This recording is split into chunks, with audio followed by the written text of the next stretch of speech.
Күлкү өмүрдүн мүлкү деген кыргыздарда жакшынакай макал бар. Күлкү чындыгында өмүрдүн мүлкү. Анткени жылмайгандан баштап күнүң башталат. Геотология илими изилдеп чыккан экен. Чоң кишилер күнүнө 15-20 жолу жылмайса, кичинекей балдар 300-400 жолу жылмаят экен. Ал эми биздин Бишкек шаарында жашаган тургундар канча жолу жылмаят? Ошону билгени чыктык. Атым Гадилет Кайыров, биз баштадык. Күнүнө канча жолу жылмаясың Мерим? 3 жолу. Неге? Эмне үчүн? Характерим үчүн. Мен өзүңүз ушундай, Неге? Билбейм. Мына азыр жылмай атпайсызбы? Бир кетти, Дай бир жолу, ана эки. Бул мүнөздөн кетпейт да. Үчүнчү жолу жылмап коңуз жолу. Үчүнчү жолу. Үчүнчү жолу кетти. Эми ар кандай адамга жараша болот. Ошо. Күндө жылмаганга аракет кыласызбы? Иногда болот. Күндө жылмаш үчүн эмне кылыш керек? Күндө жылмайып, жакшы, бактылуу жашап жүрүш үчүн. Кандай ойлойсуз? Кандай десем болот? Адам мамилесине карап, жакшы мамиле кылса, жакшы мамиле кылып, ошондой. Ошо. Эшикте келатып бир бала сизге көзүңүздү карап туруп жылмайып койсо эмне кыласыз? Эмне кыласыз эле? Эч кылбайм. Күлүп коесузбу же түшүнбөй каласызбы? Мен бала Же болсом, барып прогиб чалып коесузбу? эми бала болсом, кичине түшүнүп кое бериш керек.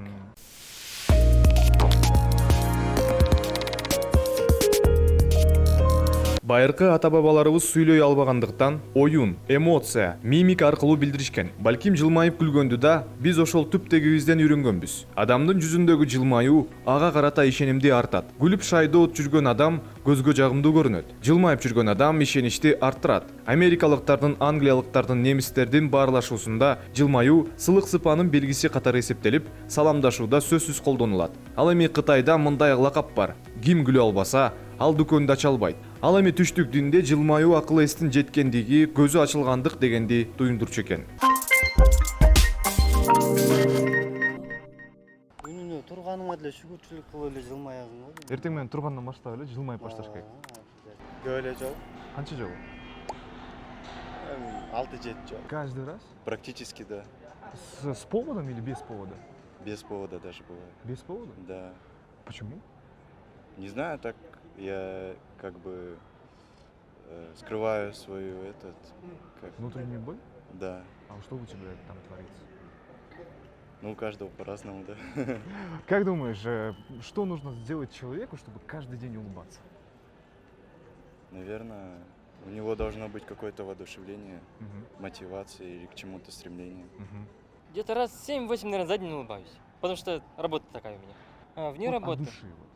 От души, раза 3-4 от души улыбнусь, это точно. А почему? Почему так мало? Даже вот ученые говорят, что взрослый человек улыбается в день 15-20 раз, а дети улыбаются 400-300 раз в день. А вы вот раза 3 улыбаетесь в день. Почему? Может, потому что просто повода нет. Повода нет. Да и просто так улыбаться. Канча жолу? Эсептебейм да мен. Себеп менен жылмаясызбы же себепсиз эле жылмай бересизби? Себеп менен жылмайм. Эң жакшы. Көчөдө кетип баратып, бир киши сиздин көзүңүздү карап туруп жылмайып койсо эмне кыласыз? Кандай кабыл аласыз? Жаман кабыл алам. Эмнеге? Эмне үчүн? Билбейм, может, издеваться этип атат деп. Шылдыңдап атабы деппи? Сиздин көзүңүздү карап алып. Может, где-то бирдемке болуп калганбы деп. Анан мынтип бүрүшүп каласыз, кандай? Ким ойлой кетерим, эч нерсе кылбайм. Маани бербей эле, Жылмаюу деген бул ден соолук, Ооба. өмүр, жашоонун керемети. Ошондуктан дайыма жылмайып жүрүш керек. Дайыма жылмайт. А сиз канча жолу жылмаясыз күнүнө?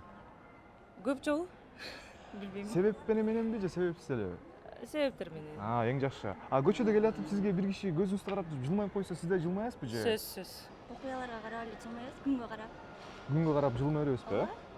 Ошондо күн киргичекти жылмайып жүрө берет экенсиздер. Ооба. Күн киргенден кийин жылмайбай каласызбы? Жок, эми күнгө эмес, эми ушул болуп жаткан күнгө Болуп жаткан окуяларга. окуяларга, Кандай окуялар болуш керек сизди күлдүрүш үчүн?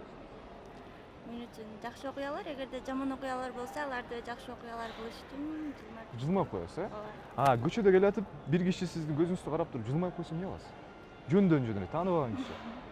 Мен деле ага жылмаюу катарында жооп кайтарам. Эми аракет кылабыз көп эле. Жылмайыш ошол садака деп коюп турбайбы максат хадисинде. Экинчи суроо, эгер жаныңызда алдыңызда келаткан киши сиздин көзүңүздү карап туруп жылмайып койсо кандай реакция болот? Жакшы кабыл алабыз, ошондой эле Жылмаю менен жылмаю менен жооп берүүгө аракет кылабыз. Аябай көп го дейм. Канчалык?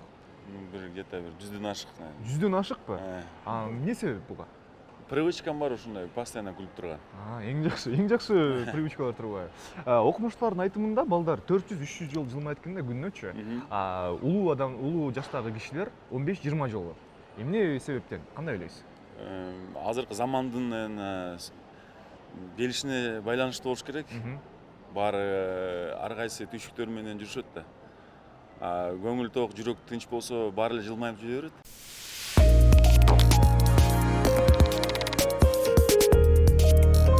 Жылмаюу психиканы гана бекемдебестен адамдын физикалык жактан ден соолугун чыңдайт. Себеби адам күлгөндө тулку бою эс алып, өзүн жеңил сезип калат. Окумуштуулардын изилдөөсү боюнча жылмаюу стресстен арылтып, ооруну басат. Күлүп жатканда 5-тен 53-кө чейин беттин булчуңдары иштейт. Айымдар мырзаларга караганда көбүрөөк күлүшөт. Изилдөөлөрдүн натыйжасында 70% мырзаларга сулуу боёнуп турган айымдар эмес, жылмайып турган айымдар көбүрөөк жаккан. Жылмаюу өпкөнү машыктырып, прессти чыңдап, жүрөктү айыктырып, арыктоого жардам берет.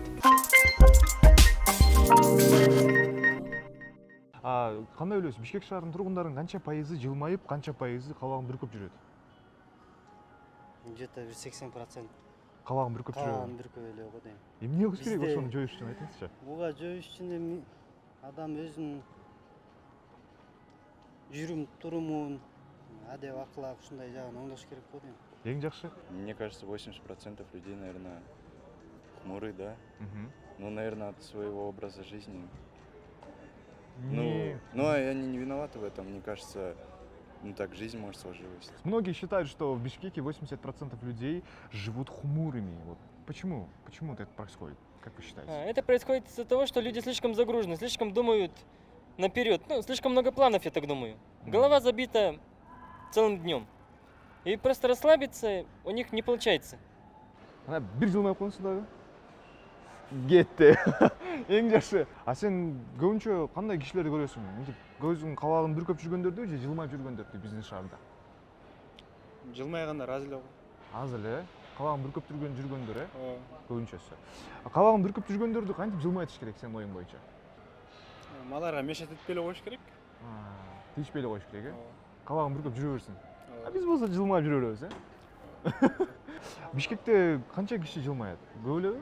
Бардыгы эле көргөн кишилер жылмайып жүрөбү? Кандай ойлойсуз? Эми буюрса жакшы, элдин пейили мекенибиз өнүгүп келатат буюрса, элдер руханий жактан дагы өсүү болсо жакшы болот. Сиз эшикте кетип баратканда алдыңызда көргөн кишиге жылмайып койгондо кандай реакция алат ошол киши? Көрдүңүз беле ошонун реакциясын? Ооба, алда эле жылмаят. Жылмаюуга жакын да. Көбүнчө учурда жылмаябы же кээ бирде карап бул ким болду экен деп ойлоп кетеби? Көбүнчө учурда эле жылмаят. Жакшы жылмасаң алда эле жакшы жылмаят да. Эми жакшы. Күндө жылмашып жүрүш үчүн, күндө 100 жолу жылмаюш үчүн эмне кылыш керек? Кандай жашаш керек? Жүрөктү тынч кармаш керек, намаз окуш керек. Анан өзүңдүн ички дүйнөңдү контролдо болушуң керек, наверное. Стресске алдырбашың керек. Ошо, а так өзүңдүн ички дүйнөңдөн эле көп нерсе зависит этет го дейм. Эң жакшы, анда 101-чи жылмаюуну биздин көрүүчүлөргө белек кылбайсыз. Анда. Бишкек шаарында канча пайызда киши күлүп жүрүшөт? Кандай ойлойсуз? Көбүнчөсү күлүп жүрүшөбү же көбүнчөсү кабагын бүркөп жүрүшөбү? Сиздин байкооңуз боюнча. Көбүнчө күлүшөт го. Көбүнчө күлүшөт. Сиз ошо көбүнчөнүн арасына киресизби? Эң жакшы, анда камераны карап туруп бир күлүп коюңузчу. Эң жакшы, күлүп жүрүш керек, Жашооңузда кандай гана жагдай болбосун, дайыма күлүп жүрүңүздөр. Ошондуктан менин күлкүмдү көрүп туруп, бул видеону көрүп туруп, бир жылмайып коюңуздарчы. Эгер ушул тема боюнча оюңуздар болсо, ылдый жактагы комментарийлерге калтырыңыздар. Атым Адилет Каиров, Ова Social.